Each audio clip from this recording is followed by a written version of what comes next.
പ്രിയപ്പെട്ടവരെ, യേശുക്രിസ്തുവിന്റെ നാമത്തിൽ നിങ്ങൾക്കെന്റെ സ്നേഹം നിറഞ്ഞ ആശംസകൾ. ഞാൻ മ്യാൻമർ എന്ന നാട്ടിൽ നിന്നാണ് നിങ്ങളോടിപ്പോൾ സംസാരിക്കുന്നത്. ഈ മ്യാൻമർ എന്ന നാട്ടിനൊരു പ്രത്യേകതയുണ്ട്. വളരെയധികം പ്രകൃതി സമ്പത്തുള്ള ഒരു നാടാണിത്. ഇവിടെ ബർമ തേക്ക് എന്ന് കേട്ടിട്ടില്ലേ?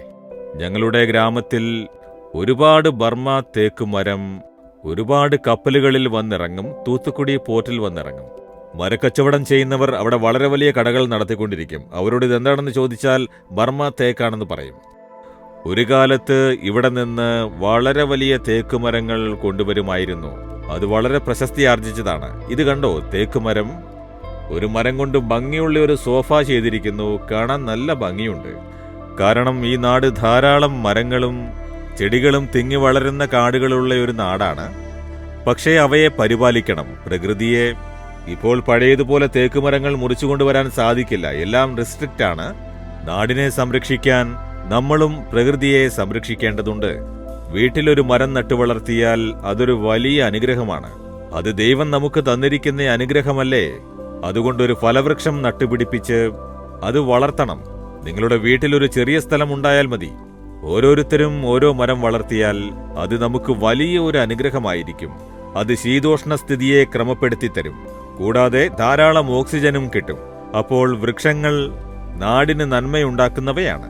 അതുകൊണ്ട് ഒരു മരവും അനാവശ്യമായി മുറിക്കരുത്. ഛേദമുണ്ടാക്കുവാൻ പാടില്ല. അതിനെ സംരക്ഷിക്കുന്നതിൽ നാം ശ്രദ്ധ പതിപ്പിക്കണം. മനസ്സിലായോ? ശരി, ഇപ്പോൾ ദൈവം നമുക്ക് തരുന്ന വാക്ക് എന്താണ് എന്ന് നിങ്ങൾ ചോദിക്കുകയാണോ? 1 ശമൂവേൽ 30-ാം അധ്യായം 8-ാം വാക്യത്തിൽ ദൈവം വാക്ക് കൊടുക്കുന്നു. നീ സകലവും വീണ്ടും കൊള്ളും. അതായത് നിനക്ക് നഷ്ടപ്പെട്ടത് വീണ്ടും കിട്ടും എന്ന് ദൈവം പറയുന്നു. ദാവീദ് എന്ന ദൈവദാസൻ, അദ്ദേഹം ഇവിടെ തന്റെ ഭാര്യയോടും മക്കളോടും കുടുംബത്തോടും കൂടെ ഒരു നാട്ടിൽ വസിച്ചുകൊണ്ടിരിക്കുന്നു. അയാളും അയാളുടെ പോരാളികളും രാജ്യത്ത് ഇല്ലാതിരുന്നപ്പോൾ അമാലേക്യർ എന്ന ശത്രുക്കൾ വന്ന് ആ നാട് മുഴുവനും കൊള്ളയടിച്ചു കൊണ്ടുപോയി. ദാവീദിന്റെ ഭാര്യയെയും മക്കളെയും കുടുംബത്തെയും കന്നുകാലികളെയും ഒട്ടകങ്ങളെയും സ്വത്തുക്കളും എല്ലാം കൊണ്ടുപോയി. ഒന്നുമില്ല. തിരിച്ചു വന്ന് നോക്കുമ്പോൾ ഒന്നുമില്ല, ഒരു സാധനവുമില്ല.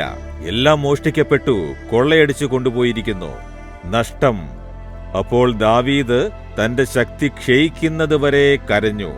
ഭാര്യയെയും മക്കളെയും സ്വത്തുക്കളെയും നഷ്ടപ്പെട്ട് വാവിട്ട് കരഞ്ഞു.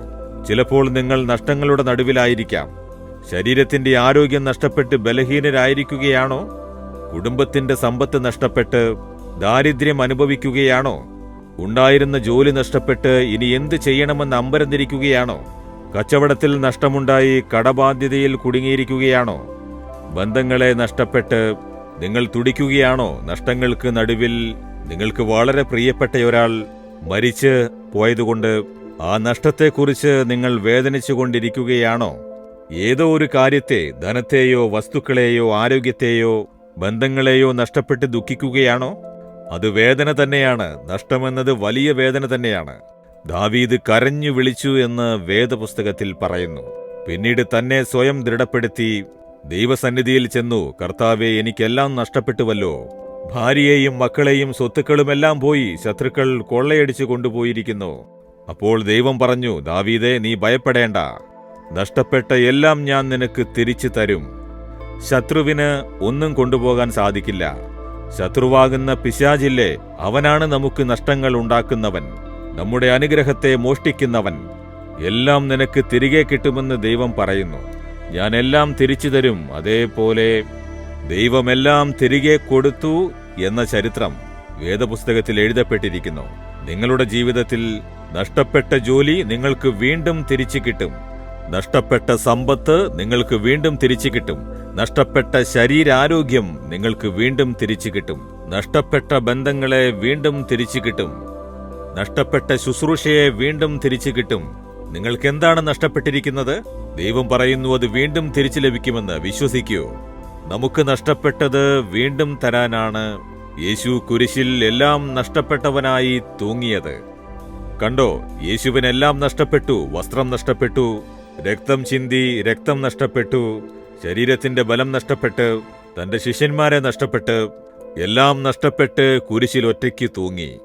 എല്ലാം നഷ്ടപ്പെട്ട സ്ഥിതിയിലുള്ള നമുക്ക് നഷ്ടപ്പെട്ടത് തിരിച്ചു തരാനായി യേശു സ്വയം കുരിശിലേൽപ്പിച്ചു. നിങ്ങളെ സ്നേഹിക്കുന്നു, നിങ്ങൾക്ക് നഷ്ടപ്പെട്ടത് വീണ്ടും തരും, വിശ്വസിക്കൂ. ഇന്ന് തന്നെ അത് ആരംഭിക്കും. ഇന്ന് തന്നെ അതിനുള്ള പരിതസ്ഥിതികൾ മാറും. ഇന്ന് തന്നെ യേശു അത്ഭുതം ചെയ്യാൻ ആരംഭിക്കും. വിശ്വസിക്കുമോ? എങ്കിൽ പറയൂ, യേശുവേ, എനിക്ക് നഷ്ടപ്പെട്ടത് അങ്ങ് വീണ്ടും തരുമെന്ന് വാക്ക് പറഞ്ഞിരിക്കുന്നു. ഞാനത് വിശ്വസിക്കുന്നു. എനിക്ക് നഷ്ടപ്പെട്ടതെല്ലാം അങ്ങ് തിരിച്ചു തരും, അങ്ങ് തിരിച്ചു തരും. അതിനാണല്ലോ അങ്ങ് കുരിശേറ്റെടുത്തത്. ഞാൻ വിശ്വസിക്കുന്നു. ആ അത്ഭുതത്തെ പ്രതീക്ഷിക്കുന്നു. എല്ലാം വീണ്ടും എനിക്ക് കിട്ടും. ഇന്ന് ഞാൻ അതിനുള്ള അടയാളങ്ങൾ കാണും. എനിക്ക് അത്ഭുതം ചെയ്യുന്ന യേശുവിന് സ്തോത്രം, സ്തോത്രം. യേശുവിന്റെ നാമത്തിൽ ആമേൻ, ആമേൻ. Jesus readings Malayalam YouTube channel subscribe ചെയ്യുക. ബെൽ ഐക്കോൺ ക്ലിക്ക് ചെയ്യുക. ഞങ്ങളുടെ ദൈനംദിന പ്രോഗ്രാമുകളെക്കുറിച്ചുള്ള അപ്ഡേറ്റ് ലഭിക്കുവാൻ